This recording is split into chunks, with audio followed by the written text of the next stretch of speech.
All right, YouTube, welcome back. Boone Headshot here. We are walking through an 11 Floodgate. Couple things about Floodgate. It is a pretty fun dungeon. I like it gives you some freedoms to do it. There is only one good route, but it's pretty cool how everything's just kind of set up and you can go whichever way you want. You do not have to shroud. You just have to wait for those packs to those little 3 sniper packs to run by you. But I did it just for added insurance, and we are into this first pull. Um, you want to sit on the casters here, watch the shredination, and watch the fire. Other than that, it's business as usual. Because of how the bosses work in here, I highly recommend that you run hybrid or single target with cleave as your talent build.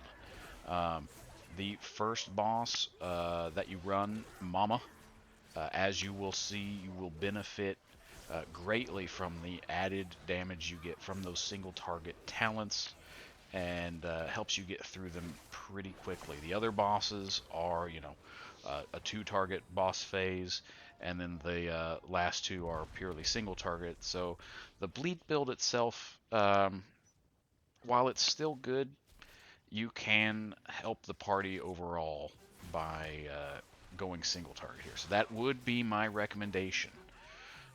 We are sitting on the surveyors. Um, for their casts. So make sure that you are doing everything you can to stop them. Their laser beam that goes out leaves fire on the ground. So it can become problematic if that goes unattended.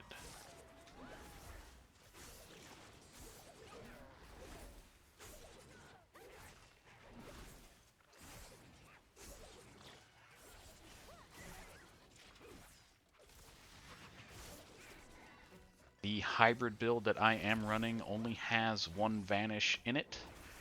We forego the extra vanish for the lethality talent, which gives us more critical strike.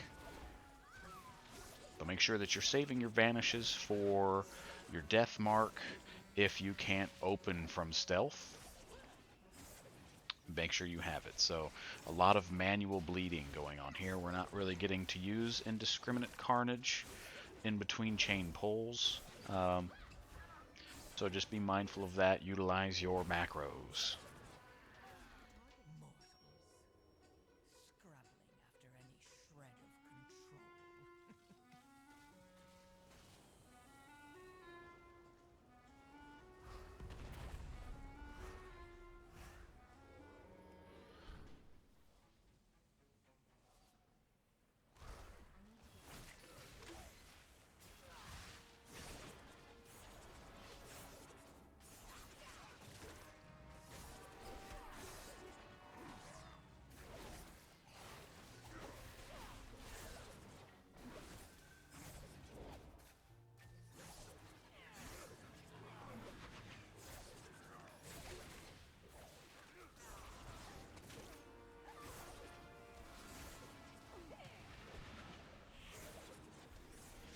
Saw Cheat Death go out there because we couldn't get that channel interrupted in time. It was on me. I was trying. You could see me trying to hit it as I backed up, but it will burn you down pretty quick. So be watching for it.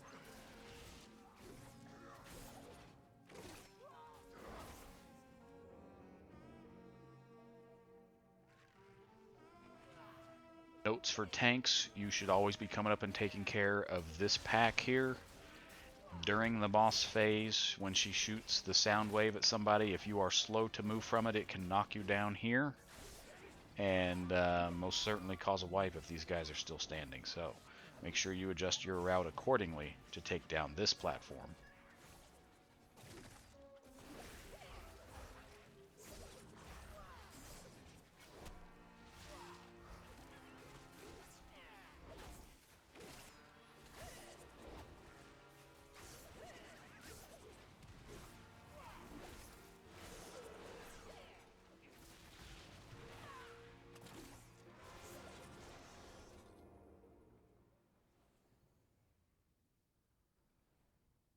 As we go into Mama, this is a multi-target fight. After all of those ads are killed, there is a big damage amp phase where she takes a lot of damage. So make sure that your cooldowns, all of them, Vanish, Deathmark, and Kingsbane, are ready to go for it. There's the sound wave there. If it hits you, it will move you around and silence you. So if you get hit by it, you're going for a ride. Rogues, what you can do if you're targeted, I wasn't fast enough there, but if you are targeted by it, you can move away from the boss and wait for it to get launched, and then shadow step back, making it very easy to circumvent that mechanic completely. We are going into the damage phase here. Deathmark, Shiv, T, Kingsbane, all going out. There was a 19 million in Venom, so definitely benefiting from the single target during this phase.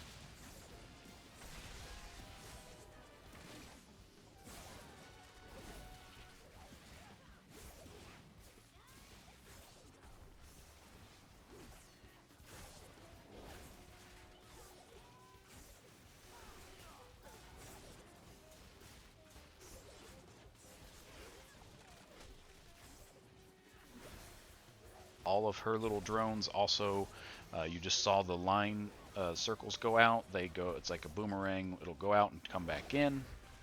And they also have an interruptible cast that you can kick.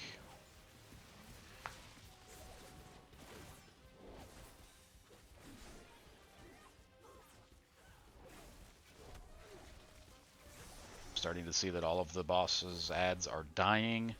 We are getting set up here. We're saving the Kingsbane. As soon as the damage amp starts, the 1 minute cooldown goes out.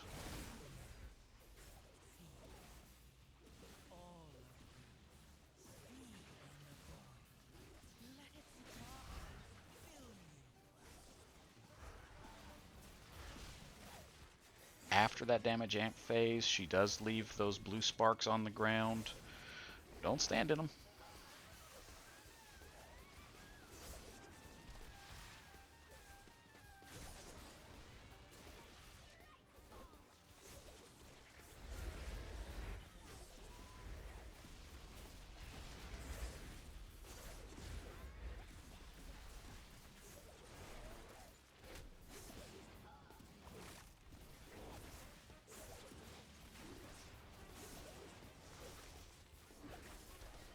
As long as you are transferring your marks to the ads, you'll always get Darkest Night back, ready to go for that damage amp phase. So keep your Darkest Night ready.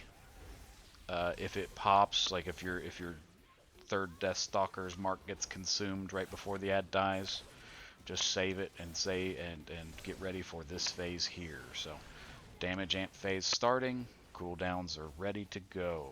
T, Deathmark, Kingsbane, Shiv. And you are seeing some pretty impressive numbers happening. There was 2 back-to-back 12s almost. And she goes down.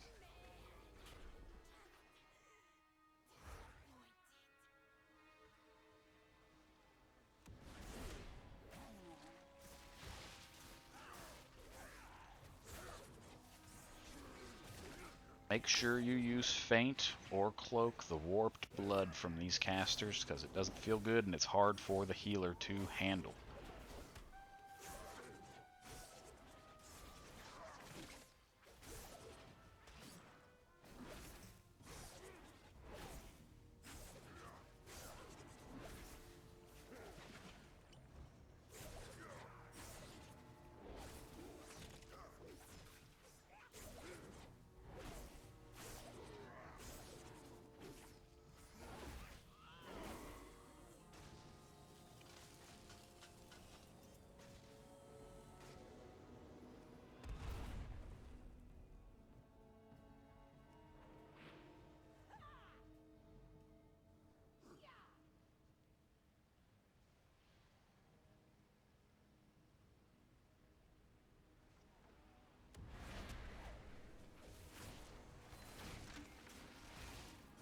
As we start this pack here, you've got the Blood Warpers, as well as the Demolitionists with those big circles. They're both important targets to take down, but I would say prioritize the Blood Warpers just because of that damage that comes out. So keep an eye on your health. Use Feint, use Cloak here as best you can.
Are seeing cooldowns go out. Vanish went out to reset since we chain pulled and I had everything ready to go. Big group of ads. It's a good time to do it. We can get it cooling and resetting in time for the boss. If you use it up the stairs on the double shred pack, it will come back during the boss fight, but it may not be ready when they're grouped up at the beginning. So I like to throw it out here at this pack. I've thrown it out on the next pack as well, but I think I like it more coming out here. That way I can have good uptime, and I don't have to run around from saw blades or flamethrowers that could get me off target, which loses out on DPS during those windows.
As we move into the boss, you want to always make sure that you are focusing Bront. He has more health, and if they die too far apart from each other with too much health, they enrage and can wipe out the tank. So keep that in mind as you work through this. You're going to see a bunch of bombs start to hit the ground, and two different mechanics happen in order for you to remove them. First one is the charge that you're seeing go across, and the second one is a circle that gets put around you. When you have the circle around you, you're taking damage, and it has to be dispelled by the healer. So since we missed the bomb right there, you're going to see it go off. I pop cloak just to protect myself from it. If more than one goes off and nobody has any kind of damage mitigation up for it, they will most certainly get dropped. So there's the circle there. You want to make sure that you are around a bomb before you get dispelled, or until you cloak it off. So when you have the red arrow over you, Bront's going to charge at you. Don't let him hit you, but make sure that he hits the bombs. He gets 3 charges, and you get 2 circles for the dispeller for the healer. As long as all the bombs get dropped and you avoid the circles from her gun, pretty easy fight.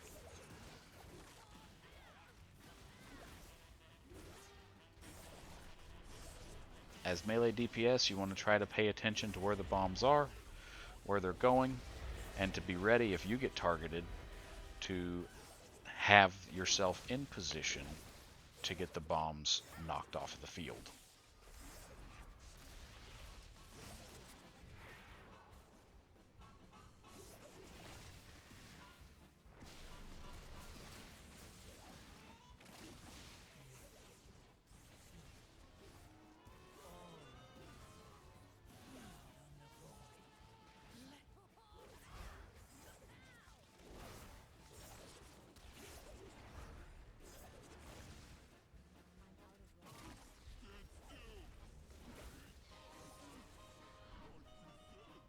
So now that Brant's dead, the other boss will empower. Another thing that I see a lot whenever I'm watching other people run this is that they forget to shoot down the blimp. Make sure you grab her gun off the ground and hit the big button to take down that blimp and make the water encounters that you've got coming up much more easy. I have seen some people struggle through the boss fight with that blimp still up, and there is no achievement for it, to my knowledge, so don't make it harder on yourselves.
As you fight these kelp, just remember that they do a AoE and they do a heal cast that can be interrupted.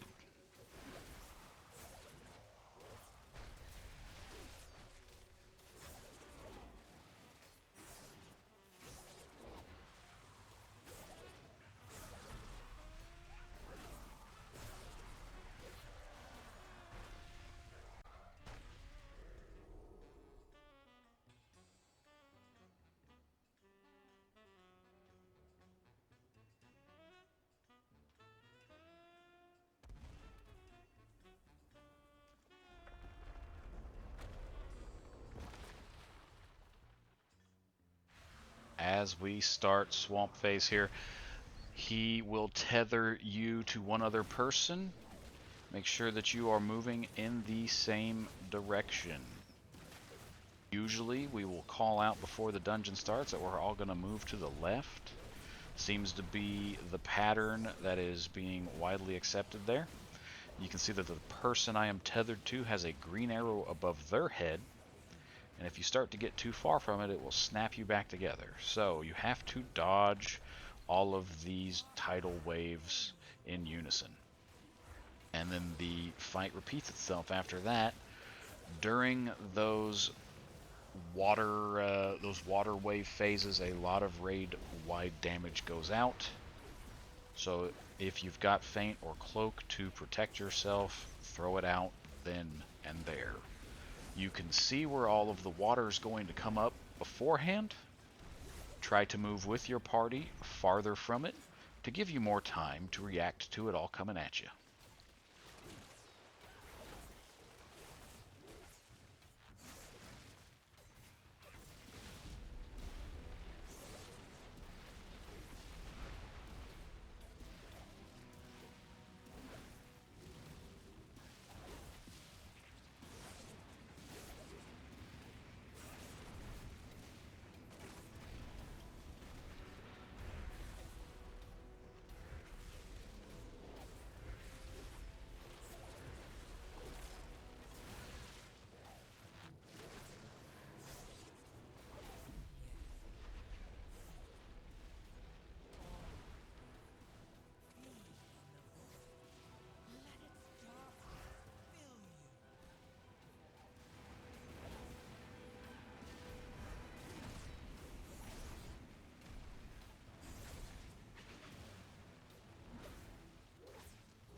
Alright, for this run through, we chose to fight bubbles. I'm starting to see some skips come out for bubbles. Haven't been a part of that yet, but for bubbles, you want to stack to get those bubbles into one spot. They kind of move around a little bit from where they come out, so you don't want them to be all over the place. If you can control where they come out, you will have a better time. Bubbles will also do a conal splish splash, I believe.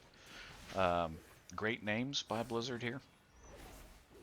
Avoid that, it will kill you. And then lastly, it just also does AoE damage with backwash. So feint or cloak for that, and that's the little mini boss here.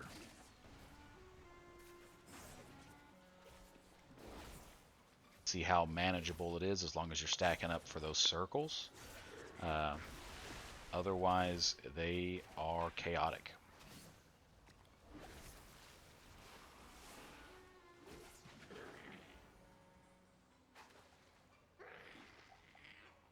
Cloak was just coming back up, and I was a little slow with feint, and it still dropped me.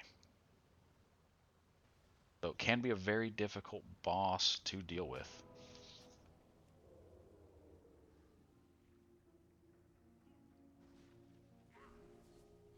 As we are moving into the final groups, there are a couple to talk about. There is a caster that will shoot lightning bolts at everybody, and you've got a jump starter. They are more of a pain than the others. They will constantly put circles on the ground for you to get out of. So try to skip those when you can. There's one sleeping on this platform. You want to be careful and not get too close to it. The inspectors will teleport behind people and throw a purple conal. So you'll want to be watching that. Very similar to some of the spiders from Season 1 in City of Threads. Very similar.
Here are those jump starters that I was talking about with the constant circles that come out, so just make sure that you are watching where those are and don't stand in them.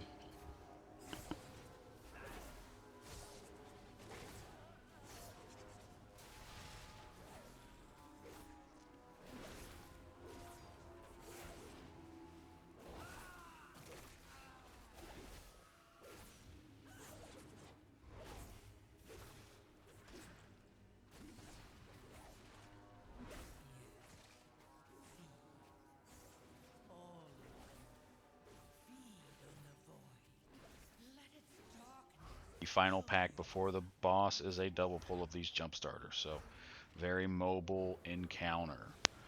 Just stay with it, and if you find yourself in a bind, throw cloak.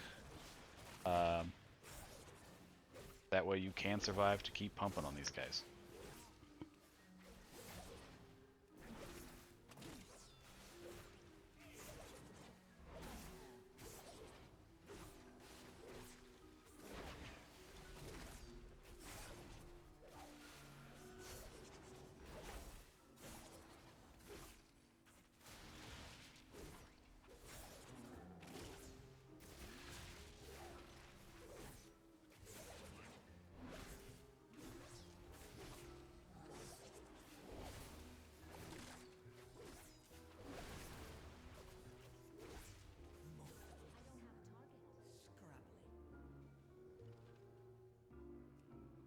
as we come up to this final boss, lots of things kind of happen. I will go through them all here one at a time. As this starts, there will be blue lines that go across the floor. You will have to move. They target your last known position. And so you can kind of stack to make it easy on yourself, but if you're kind of fanned out around it as well, you can find a little safe spot. So it is a little easier if everybody's at least in a line with each other, but it's not the end of the world. So you're going to see some blue circles. Those are water that is on the ground now. He will put a blue circle around you like that. You want to make sure that you do not electrify any of those water pools. You will need them when the arcing electricity comes out. There's the sparks now. When you've got the eyeballs over your head, you're being chased. You have to get one of those sparks to ground itself out in water that's not already electrified. So you can wipe the party with the mechanic of the blue circle. There you see it now. If you electrify too many puddles of water. Looks like there were 8 puddles of water out, so you get to only make the mistake 3 times before somebody will get hit with chasing them. Keep an eye on that, and do not electrify the water. And the whole process repeats itself. More water comes down.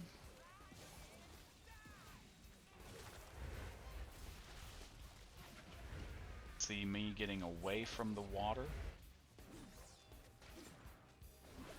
And lastly, the arcing sparks will come back. Leaping sparks, excuse me. So, see the red arrow above it as it's chasing you.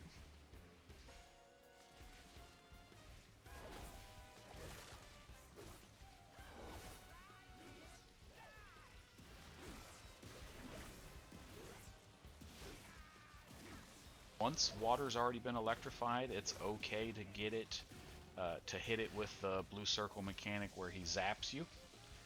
Won't cause any extra damage to anybody or anything, because they will shortly disappear after that. So.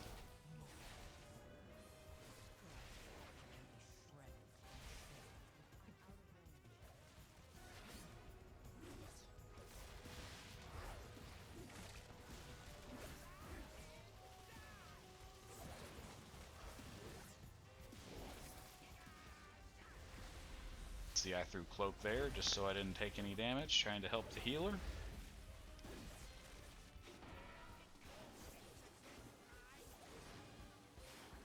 Trying to decide a good spot to take the spark there. And that is the fight, guys. Thank you so much for coming and checking this out. I hope you learned something. Hope you enjoyed it. Come and find me in the mornings on Twitch. And as always, catch ya on the next one.